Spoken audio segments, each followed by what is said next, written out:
Now, public opinion of politicians is at an all-time low, so how do you fix a broken system? Two of Parliament's newest and youngest members found themselves wondering how to break the cycle of tit-for-tat point scoring and promote a national discussion about... It's a P word. Try and pronounce it. Policy.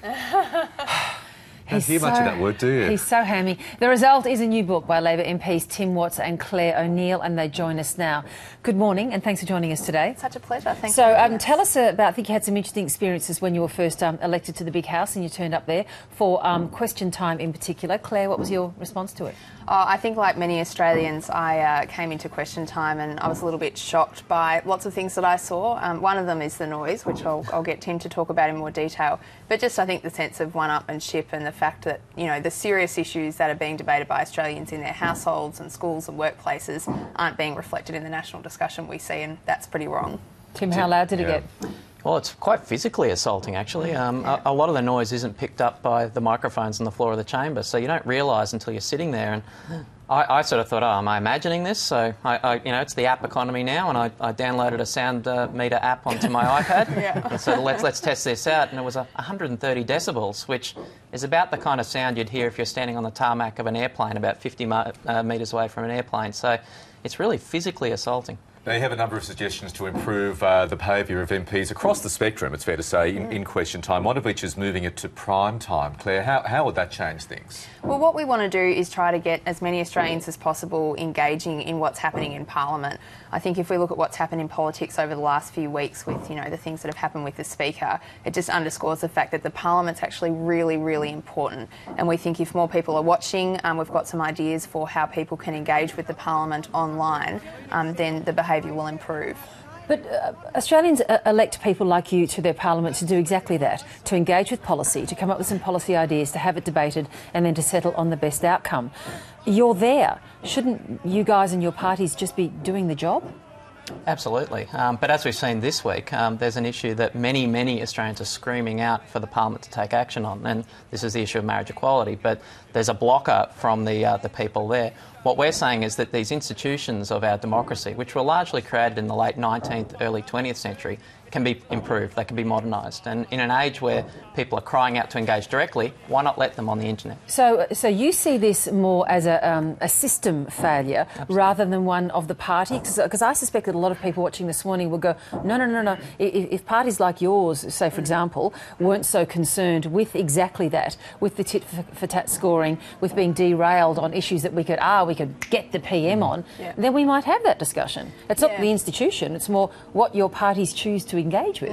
Well, we see this in every country, in every Western democracy in the world at the moment. So the causes are common and they're institutional, and we think that if we modernise these institutions, let people into the change machine of our democracy, we can get a better participation. You want a serious policy discussion, but how do you wean people like Tony Abbott and Bill Shorten, who is just as attenuated to the 24/7 media cycle as the Prime Minister, away from that and sit back and have a long-term thought about where Australia is going to be in 2040?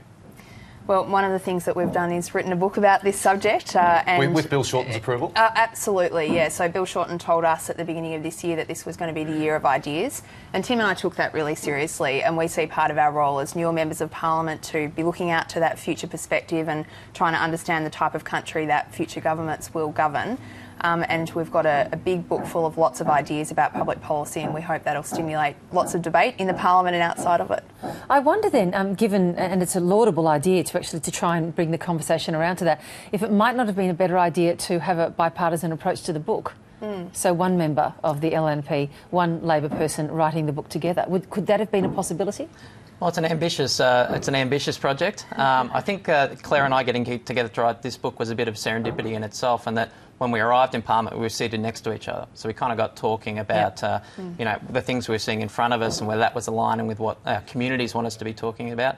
So the book came from that. So I don't know, maybe if I sat next to a Liberal it might have been possible, but Well, no, I'm very happy to have done it with Claire. But it's a serious question, I mean, because you'll only get that conversational change if you get engagement from the other side. Yeah. So as younger members of Parliament, do you believe that there are some younger members, as you know, on the other side, that you could at least meet halfway on this issue of the need to engage more seriously with policy debate? Do you get that sense, and can you think of any people who might do that? Yeah, I mean, I really can. There are lots of people in the Parliament, and not just of the younger generation, but of all generations, who want to be talking about long-term issues. But some of the things that we talk about in True Futures are these kind of systemic barriers to us doing that.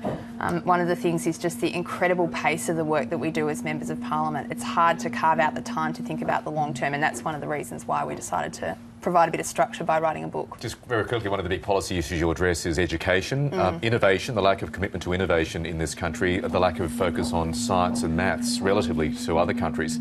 What are the best ways of fixing that? Well, one of the things we talk about in True Futures is the declining relative performance of Australia's education system. So the top 7 countries in the world today in maths are Asian countries. So we face a big economic question about what we're going to be able to do in 2040 that our Asian neighbours can't do better and faster and more cheaply than we can. Education policy is not lacking for ideas, but this is about prioritisation. And back to your point about bipartisanship, we want both parties to make a bipartisan commitment to make Australia a top 3 education system in the world by 2040. So that's one of our goals. Tim Watts, Claire O'Neill, as I say, it's a really laudable venture, and we'll see if enough people pick it up to actually turn it into a conversation. Thanks for joining us. Thanks for so having much. us. Pick Thank up those you. earplugs for question time too.